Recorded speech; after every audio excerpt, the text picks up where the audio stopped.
सभी स्टूडेंटों का एक बार फिर से स्वागत है डीएस प्लेटफॉर्म पर। एक ऐसा प्लेटफॉर्म जहां आपको आईटीआई सीटीआई से रिलेटेड हर एक जानकारी दी जाती है। साथ ही साथ आपकी फ्यूचर फुल थ्योरी कोर्स चलाई जा रही है, जिसमें हम लोग 5 टॉपिक में है, जिसमें लेक्चर 1, 2, 3 हो चुका है, जिसका प्लेलिस्ट ऑलरेडी बन चुका है, जिस प्लेलिस्ट का लिंक डिस्क्रिप्शन में हम दे दिए हैं।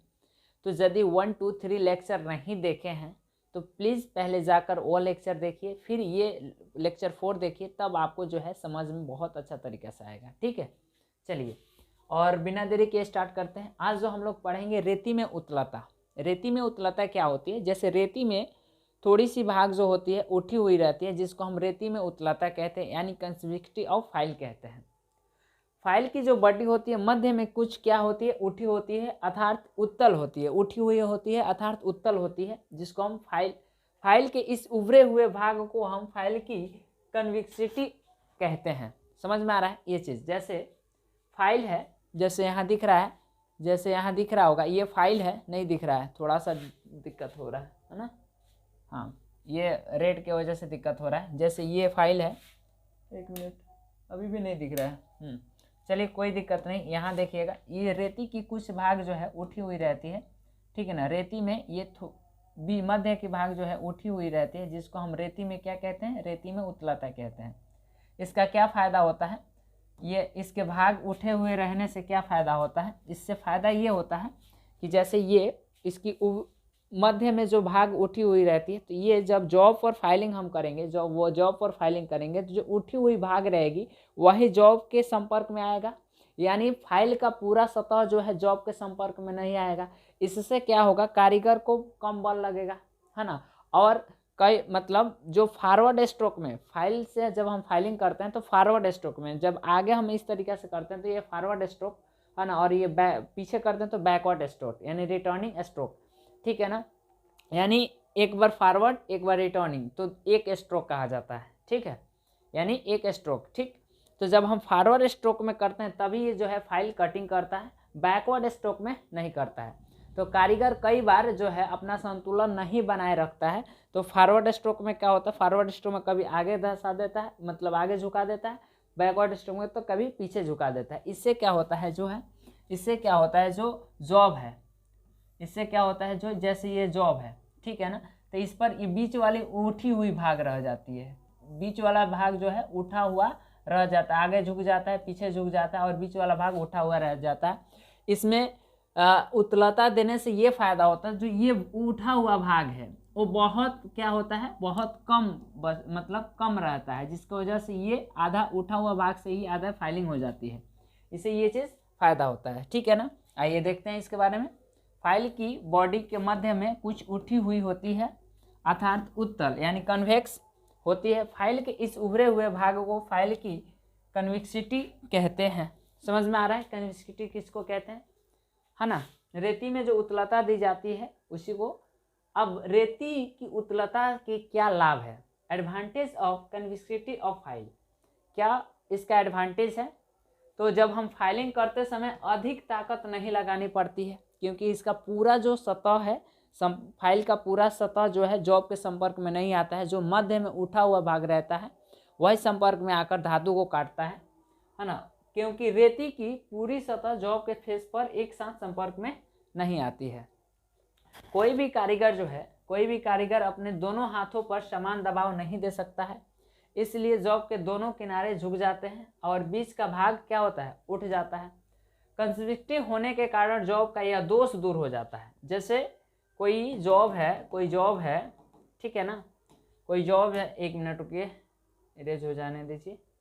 हाँ, कोई जॉब है, जैसे कोई इस टाइप का जॉब है, इस टाइप का ये जॉब है, और हम फाइलिंग कर रहे हैं, कोई कारीगर फाइलिंग कर रहा है, तो कभी भी वो अपने दोनों हाथों को एक समान दबाव में, मतलब एक समान दबाव नहीं दे पाएगा, तो कभी आगे झुका देगा कभी पीछे। तो इस तरीके से इसमें जो है उठा हुआ भाग, बीच में उठा हुआ भाग रह जाएगा, उठा हुआ भाग रह जाएगा। तो ये भी एक प्रकार का दोष है, ये भी एक प्रकार का क्या है, दोष है। और रेती में उत्तलता होने के कारण यह दोष को क्या कर सकते हैं, दूर कर सकते हैं, कम कर सकते हैं, ठीक है ये चीज़। अब आते हैं स्पेसिफिकेशन ऑफ फाइल, मतलब स्पेसिफिकेशन ऑफ फाइल क्या है, खरीदते या देखते समय जो भी हम फाइल का विवरण देते हैं, जो भी उसका हम विवरण देते हैं, वो स्पेसिफिकेशन ऑफ फाइल कहलाता है। यानी रेती को खरीदते या मांगते समय निम्नलिखित विवरण देना अति आवश्यक होता है। जैसे देखिए, स्पेसिफिकेशन ऑफ फाइल मतलब मांगते या खरीदते समय जो भी हम विवरण देते हैं उसको हम क्या कहते हैं, स्पेसिफिकेशन ऑफ फाइल कहते हैं। जैसे मार्केट में आप जाओगे फाइल खरीदने, चाहे रेती खरीदने, है ना, फाइल खरीदने जाओगे तो क्या कहोगे, एक हमको रेती दीजिए। तो दुकानदार यदि पढ़ा लिखा होगा तो आपसे पूछेगा कि कौन सा फाइल चाहिए, लंबाई कितना चाहिए, कौन सा कट चाहिए, कौन सी शेप चाहिए, कौन सी ग्रेड का चाहिए, ठीक है ना। तो ये 4 आपको विवरण देना पड़ेगा। चाहे अक्सर आप लोग देखे होंगे कि कोई लड़का जो होता है गुम मतलब भूला जाता है ना, तो लिखा जाता है ना पोस्टर पर गुमशुदा की तलाश, और उसका विवरण दिया रहता है कि रेड टी शर्ट पहना था, गोरा लड़का है, इतना हाइट है, ठीक है ना, है ना, रेड टी शर्ट पहना था। इस तरीक़ा से विवरण दिया जाता है। जिनको भी इस टाइप का लड़का दिखे तो हमको कॉल करें, ऐसे उसमें नंबर दिया रहता है। तो विवरण दिया रहता है ना। उसी प्रकार आप फाइल खरीदने जाओगे तो दुकानदार आपसे विवरण मांगेगा कि क्या क्या चाहिए। चाहे आप दुकानदार से बोलोगे कि हमको बास्टर्ड फाइल चाहिए, इतना mm का चाहिए, ये कट चाहिए, ठीक है, इस तरीक़ा से जैसे यहाँ दिखाया गया है। जैसे देखिए, तो ये 4 आपको विवरण देना है, साइज, आकार, ग्रेड, कट। जैसे यहाँ देखें तो फाइल 250 mm, ये साइज बता रहा है, फाइल का क्या बता रहा है, साइज। फ्लैट, आकार बता रहा है कि फ्लैट चाहिए। स्मूथ, ग्रेड बताया जा रहा है कि स्मूथ चाहिए। और यहाँ कट, सिंगल कट चाहिए, ठीक है। यहाँ आएंगे तो जैसे रेती 10 इंच, ये लंबाई बताया जा रहा है। राउंड फाइल है तो शेप बताया जा रहा है। सेकेंड कट है तो ग्रेड बताया जा रहा है। डबल कट तो ये कट बताया जा रहा है कि किस टाइप का, है ना, दांत में कौन सा कट चाहिए, single cut, double cut, raft cut, है ना, वर्गाकार कट, कौन सा कट चाहिए, ठीक है। इसी तरीक़ा से इस 6 इंच हो गया, या 6 इंच जैसे 150 mm के 25.4 से भाग दीजिएगा तो लगभग 6 mm आएगा। 6 mm लंबाई हो गया यहाँ, 6 इंच और 150 mm त्रिकोणी। ये क्या साइज बता रहा है, ये क्या बता रहा है, शेप बता रहा है, ये क्या ग्रेड और ये कट। इस तरीक़ा से भी आपको क्वेश्चन देकर पूछ सकता है। ये ग्रेड के आधार पर वर्गीकरण किया गया है कि कट के आधार पर, तो ये स्मूथ जो है क्या ग्रेड के आधार पर, यहाँ भी पूछ सकता है। सेकेंड कट जो है कट के आधार पर इसका वर्गीकरण किया गया है कि ग्रेड के, तो ये ग्रेड के आधार पर ना, तो इस तरीके से पर भी ध्यान रखना है, ठीक है ना। अगला अब आता है, नेक्स्ट आता है फाइलिंग। तो फाइल के द्वारा धातु की मतलब फाइल के द्वारा फाइलिंग, जो हम फाइल के द्वारा धातु काटने की क्रिया को ही फाइलिंग कहते हैं। रेती द्वारा जिस क्रिया से धातु को काटा जाता है उसको हम क्या कहते हैं, फाइलिंग कहते हैं। ये अलग अलग टाइप के फाइलिंग होते हैं। अब ज़्यादा मात्रा में धातु काटना है तो कौन सी फाइलिंग करेंगे, है ना। यानी फाइल चलाते समय स्ट्रोक संख्या प्रति मिनट का बता रहे हैं। फाइल चलाते समय स्ट्रोक की संख्या 40 से 50 प्रति मिनट होना चाहिए। ये भी एग्जाम में बहुत बार पूछा जाता है कि फाइल प्रति मिनट में कितना स्ट्रोक होना चाहिए, फाइलिंग प्रति मिनट में कितना स्ट्रोक होना चाहिए, 40 से 50। अब ये स्ट्रोक क्या होता है, एक बार हम फॉरवर्ड में लेकर जाते हैं, एक बार बैकवर्ड में। तो एक स्ट्रोक जब हम फाइलिंग करते हैं ना, तो एक बार आगे यानी बैकवर्ड स्ट्रोक, फॉरवर्ड स्ट्रोक, और ये पीछे करते हैं बैकवर्ड स्ट्रोक यानी रिटर्निंग स्ट्रोक। तो एक स्ट्रोक पूरा होता है मेरा। तो 1 मिनट में 40 से 50 बार आना चाहिए। लेकिन हम लोग वर्कशॉप में करते क्या है, वर्कशॉप में जल्दबाजी बनाने के चक्कर में एकदम करते रहते हैं ऐसा, ठीक है ना। ये जो आइडियल रूप से गलत है, ठीक है। ये चीज़ रेती पर दबाव केवल फॉरवर्ड स्ट्रोक में ही लगाना चाहिए। क्यों फॉरवर्ड स्ट्रोक में, क्योंकि ये फॉरवर्ड स्ट्रोक में जाता है तो ही धातु काटता है। ये रिटर्निंग स्ट्रोक में धातु नहीं काटा जाता है। और हम लोग क्या करते हैं, फॉरवर्ड स्ट्रोक में भी बल ज़्यादा लगाते हैं और रिटर्निंग स्ट्रोक में भी ज़्यादा बल लगाते हैं कि ज़्यादा धातु कटेगा, ठीक है, इस तरीके से। नेक्स्ट अब देखिए फाइलिंग के प्रकार, टाइप्स ऑफ फाइलिंग में आएंगे। टाइप्स ऑफ फाइलिंग में तो फाइलिंग के प्रकार में पहला आता है स्ट्रेट फाइलिंग, दूसरा आता है क्रॉस फाइलिंग या इसी को डायगोनल फाइलिंग भी कहते हैं, तीसरा आता है ड्रॉ फाइलिंग, ठीक है। एक एक फाइलिंग के बारे में समझते हैं। स्ट्रेट फाइलिंग क्या होता है, जब हम फाइल को सीधी एकदम स्ट्रेट चलाते हैं, फाइलिंग स्ट्रेट करते हैं, तो स्ट्रेट फाइलिंग स्ट्रेट फाइलिंग में धातु अधिक कटती है परंतु संतुलन अधिक रखने की आवश्यकता होती है। इसमें संतुलन, जैसे ये वाइस है और ये वाइस में जॉब को बांधा गया और ये जो फाइलिंग किया जा रहा है स्ट्रेट किया जा रहा है ना, इसमें संतुलन बनाने की अति आवश्यक, ज़्यादा आवश्यक रहती है। नेक्स्ट पॉइंट की तरफ चलते हैं। तो ये होता है क्रॉस या डायगोनल फाइलिंग।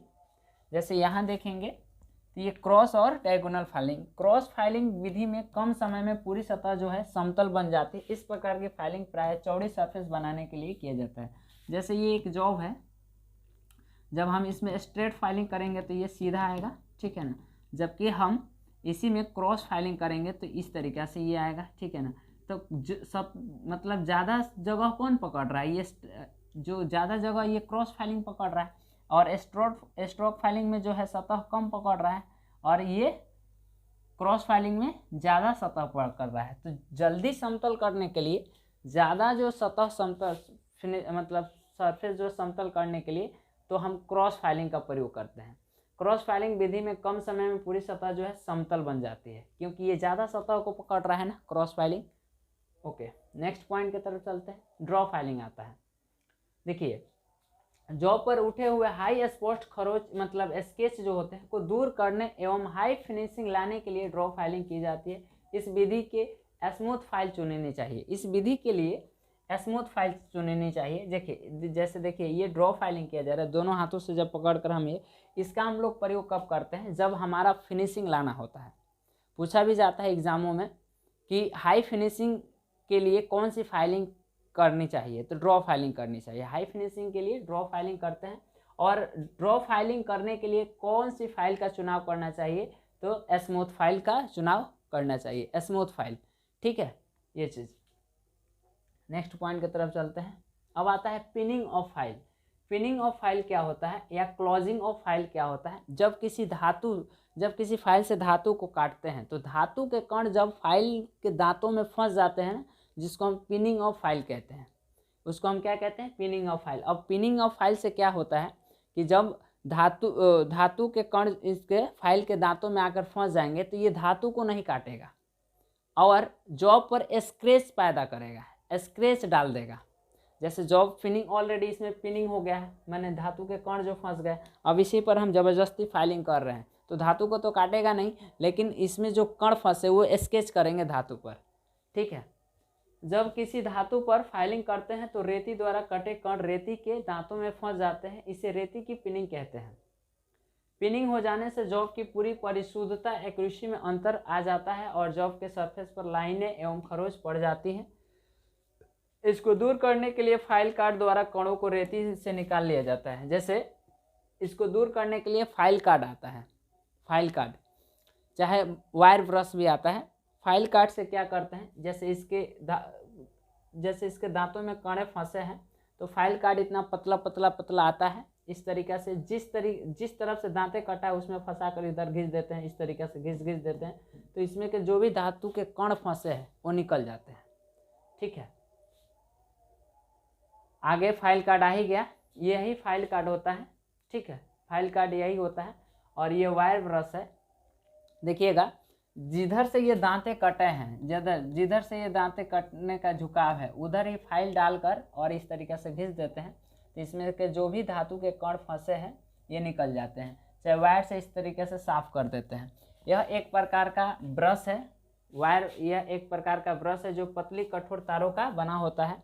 इसे रेती के दांतों में फंसे धातु के कण निकालने के लिए प्रयोग करते हैं। ध्यान रहे, फाइल कार्ड को रेती पर उसी दिशा में चलाना चाहिए जिस दिशा में रेती पर दांतें कटे हो। जैसे इस रेती पर दांतें कटे हो, जिस दिशा में कटे हैं उसी दिशा में इसका हम लोग प्रयोग करते हैं निकालने के समय में, ठीक है। नेक्स्ट पॉइंट है कुछ नोट, इम्पोर्टेंट नोट है और ये फाइल चैप्टर जो हो जाएगा समाप्त हो जाएगा इसी लेक्चर 4 में। अब लेक्चर 5 में हम लोग आएंगे तो हम लोग पढ़ेंगे ट्राई स्क्वायर, ठीक है। नोट आते हैं। नोट क्या है, सामान्यतः फाइल हाई कार्बन स्टील और हाई ग्रेड कास्ट स्टील और टूल स्टील का बना होता है तथा इसका बॉडी पोर्शन हार्ड एवं टेम्पर्ड होता है टैंक को छोड़कर।